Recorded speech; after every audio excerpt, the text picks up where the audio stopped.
Welcome to the deep dive. We're here to help you make sense of, well, frankly, a world that feels like it's moving incredibly fast, doesn't it? It really does. You've got these amazing leaps in science happening almost daily, but then you also see these huge geopolitical shifts and tricky questions about tech ethics. Exactly. One minute you're reading about some mind-bending physics, the next it's high-stakes diplomacy or, how algorithms are changing our lives. It's a lot. It is a lot. And things that seem separate, like a lab discovery and an international summit, they're often more connected than you might think. It's all part of the same global picture. Right, and that's what we're diving into today. We want to explore that very interplay, the cutting-edge science, the international relations, the politics behind it all. We've sifted through the sources you rely on, journals, news outlets, the whole spectrum. Yeah, our goal here is to connect those dots for you, cut through the noise, maybe offer a clearer perspective, and hopefully spark one or two of those aha moments about what's really driving things on our planet Earth. Okay, let's get started. Hashtag frontiers of innovation. From time crystals to AI's ethical tightrope. All right, first up, something straight out of, well, maybe a physicist's dream, but it's real. A visually observable time crystal. What even is that? Okay, yeah, it sounds wild, doesn't it? Basically, physicists at the University of Colorado Boulder have actually created one you can see. This isn't just theory anymore. Created one you can see, so it's not just numbers on a screen. No, exactly. It builds on work by Nobel laureate Frank Wilczek back in 2012. He proposed the idea theoretically, but making it visible, tangible almost, that's a huge step. It sort of challenges our basic ideas about how matter behaves over time. Time crystal. Okay, I think of crystals like, salt or diamond structures repeating in space. How does time fit in? Well, that's the perfect analogy. A regular crystal repeats its pattern in space. A time crystal repeats its pattern in time. It's a state of matter that just keeps oscillating, moving in a regular rhythm all on its own, even at its lowest energy state. Without needing energy, like a perpetual motion machine. Not exactly perpetual motion in the way that breaks thermodynamics. You can't get free energy from it. It's more subtle. Think of it like an endless GIF, maybe, or a clock that ticks forever without being wound. It maintains motion, an oscillation, without dissipating energy. Okay, an endless GIF. I can sort of picture that. How did they make this one visible? They use liquid crystals, the same kind of stuff in some screens. These formed colorful, striped patterns that you could actually watch continuously shift and change, demonstrating that repeating temporal pattern. It makes studying them way easier than just theoretical models. So it's not just a cool physics trick then. What are the, real-world possibilities? Does it do anything? Well, the potential is pretty exciting, actually. It really pushes the boundaries of physics, which always opens new doors. Down the line, think about things like anti-counterfeiting. Imagine a feature on money that subtly changes its pattern over a set time. Super hard to fake. Okay, that's close. Or maybe even new kinds of data storage. Storing information, not just in space, but somehow encoding it in time patterns, too. It's speculative still, but it hints at completely new ways to handle the massive amounts of data we generate. Wow. Okay, my brain's stretching a bit. It feels like fundamental science, the really dope stuff. It absolutely is. Yeah. Now, let's pivot from that kind of a wonder to something equally cutting edge, but maybe with more immediate warning signs. Artificial intelligence, Right. AI. Right. AI, you can't avoid it. Huge promise, but also, yes, some serious red flags popping up constantly. It's definitely a double-edged sword. The progress is just phenomenal, but it's forcing these really urgent ethical conversations. We're talking privacy, autonomy, bias, discrimination. And the rules seem to be lagging behind. That's a big part of it. Dr. Maria Randazzo at Charles Darwin University put it quite starkly. She said existing regulations are often inadequate for protecting fundamental human rights. AI is just weaving itself into society so fast. And then there's that black box problem, right? People hear that term a lot. What does it really mean for us, day to day? Yeah, the black box. Basically, even the people who design these complex AI systems often can't fully explain why the AI made a specific decision. It just spits out an answer. So if an AI denies you a loan or flags you for something. Exactly. Or influences hiring, or even things like medical diagnoses or sentencing in court. Yeah. If you can't understand the reasoning, how do you challenge it if it's wrong? How do you ensure fairness? It makes accountability incredibly difficult. That feels pretty fundamental. It is, and it's why you're hearing such strong warnings from people deep inside the field, like Jeffrey Hinton, for example. Hinton, he's often called the godfather of AI, isn't he? He is. one of the pioneers. And he actually left his position at Google so he could speak more freely about the dangers. What kind of dangers is he talking about? Is it just the bias stuff? Well, he talks about that, but he goes further, much further. He's spoken about the potential for AI to get out of our control.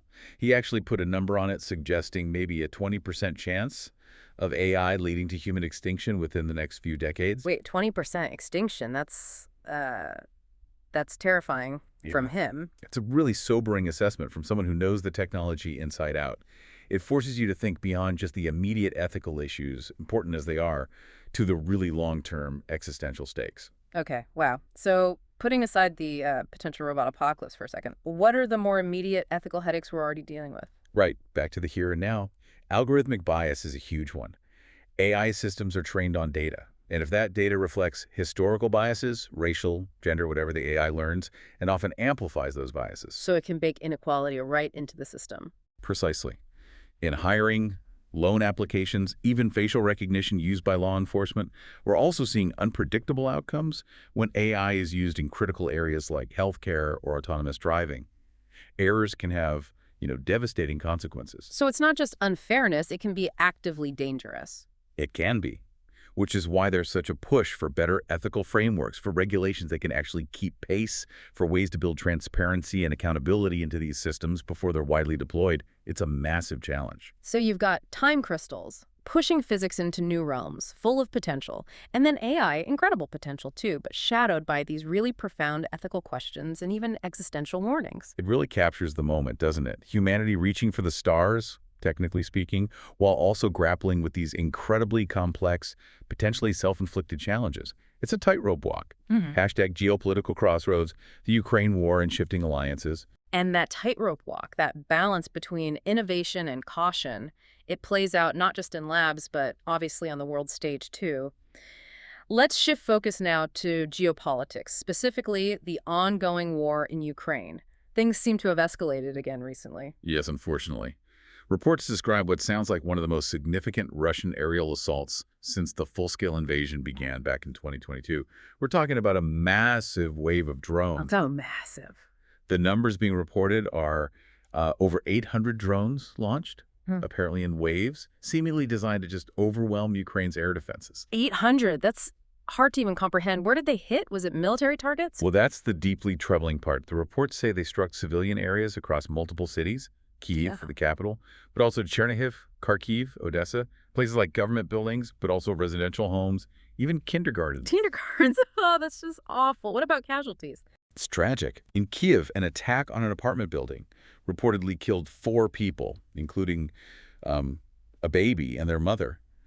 And across the country, during this attack wave, which lasted something like 11 hours, at least 44 other people were injured. Just devastating. How's the international community responding to this? The United Nations, for instance. The UN reaction was very swift and strong. Matthias Schmale, he's the UN humanitarian coordinator for Ukraine, immediately condemned the attacks.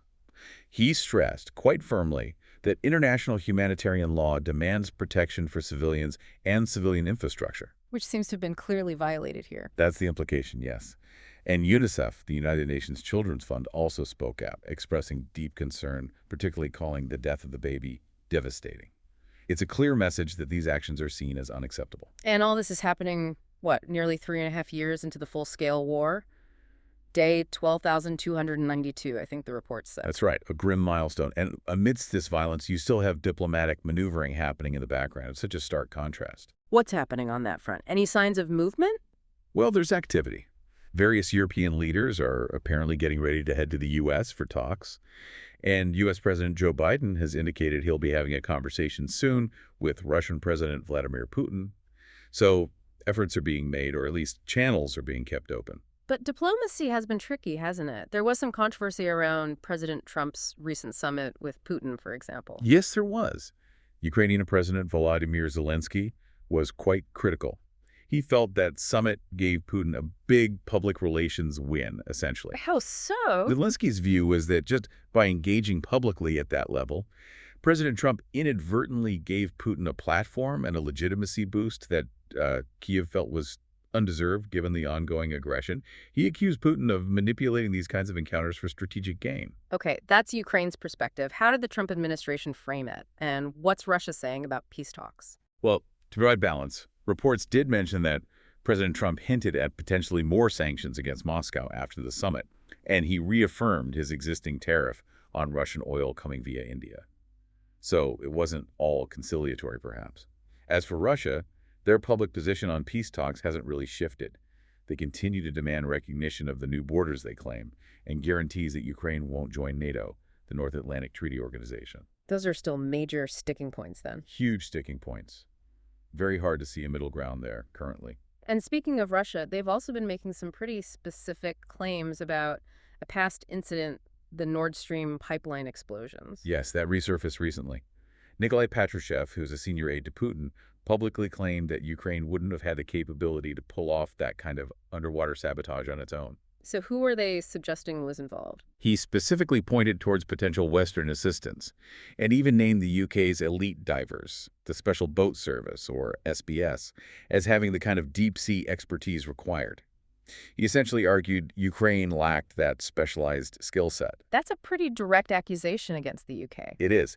And Russia has also expressed doubts about the German investigation into the incident, suggesting it wasn't transparent and claiming they have information pointing to U.S. and U.K. involvement. Of course, both the U.S. and U.K. have strongly denied any role. So lots of claims and counterclaims. Exactly. We're just reporting what's being said by the different parties involved, presenting the claims from the sources without taking a side or confirming them. It's part of that complex web of conflict, information, and diplomacy. Absolutely. It really highlights how tangled everything is. The fighting on the ground, the humanitarian cost, the high-level diplomacy, and these ongoing disputes over past events. Finding a path forward seems incredibly difficult. Hashtag Europe's internal balancing act, political instability, and green ambition.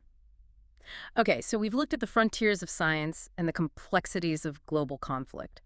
Let's zoom in a bit now and look at Europe itself. There seems to be a real contrast playing out some significant political wobbles in a key country, but also a really strong push from industry towards green goals. Let's start with France. Things sound a bit shaky there. Yeah, shaky is probably a fair word right now. The current prime minister, François Bayrou, is facing a confidence vote in parliament, and the general expectation is that he's going to lose it. Another one. Haven't they had quite a few PM changes recently? They really have.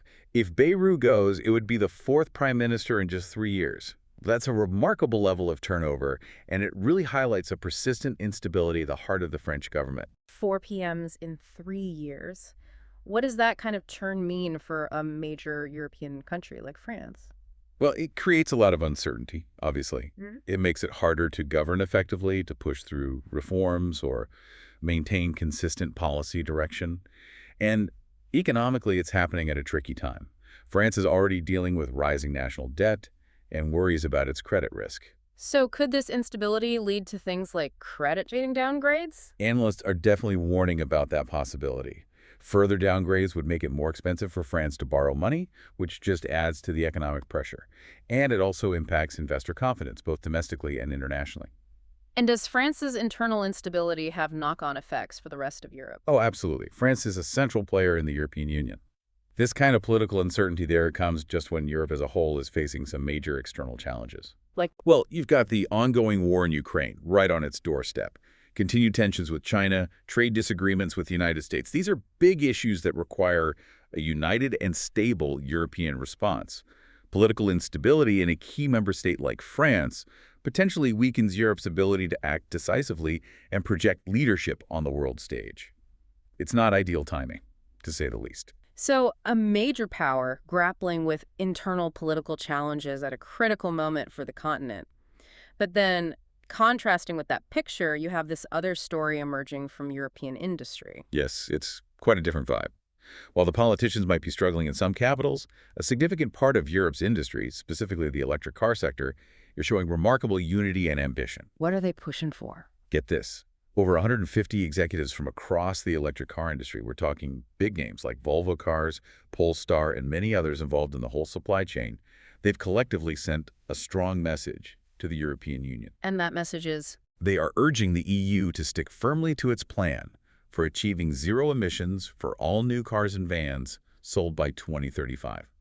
No backtracking, no delays. That's interesting. You sometimes hear industries pushing against tough environmental targets. Why are they so keen on this one? Well, their argument is basically twofold. First, they've already invested heavily based on that 2035 target. Any delay now would create huge market uncertainty, potentially hurting their growth, investment plans, and undermining their efforts to combat climate change. So it's about stability and predictability for their business plans. Exactly. They need regulatory certainty to keep investing billions in new technologies, factories, charging infrastructure, all of it. They also argued that changing the goalposts now would damage consumer trust in electric vehicles, just as the market is really starting to take off. Makes sense. So it's not just about being green, it's about their long-term business strategy. Precisely. They see leadership in electric vehicles as vital for the future competitiveness of the European auto industry globally. Achieving these targets, they argue, isn't just good for the planet. It's crucial for the long-term economic health and viability of this major European industry. It's a powerful statement of intent, aligning business goals with climate action. That really is a fascinating contrast. You've got political instability potentially weakening one pillar of European influence, while simultaneously a key industrial sector is trying to power ahead towards a very ambitious, unified, green future. It shows how complex navigating the future is for Europe right now. Hashtag outtag outro. Well, we've covered a lot of ground today, from the truly mind-bending physics of time crystals. To the very real and urgent ethical dilemmas posed by artificial intelligence. Then we shifted to the harsh realities of the war in Ukraine, the human cost, and the complex dance of international diplomacy, trying, often struggling, to find a way forward. And finally, looking inside Europe, seeing that tension between political fragility in France and the determined push for a green industrial future across the continent. It really strikes you how interconnected all these things are, doesn't it? A scientific breakthrough isn't separate from the ethical debates it sparks. A conflict zone isn't separate from the political maneuvering happening thousands of miles away. Absolutely. These aren't isolated stories. They're all threads in this incredibly complex, constantly evolving global fabric. The microscopic patterns in a lab, the trajectory of a drone, a vote of confidence in a parliament, a commitment from an entire industry. They all influence each other in ways we're still trying to fully understand. So, as you think about everything we've discussed today, maybe consider that interconnectedness. How does understanding the link between, say, AI development and geopolitical stability, or between political stability and climate action, change how you see the world? What new questions does it raise for you? How do these seemingly disparate forces shape our collective future? And where do you see the biggest challenges, or perhaps the greatest opportunities, lying ahead? We hope this deep dive has given you some food for thought, maybe a clearer lens through which to view our incredibly dynamic world. Keep asking those questions. Keep learning, keep connecting the dots, because understanding this complexity is really the first step. Thanks for joining us on the deep dive. We'll be back next time to explore more of what's shaping our world.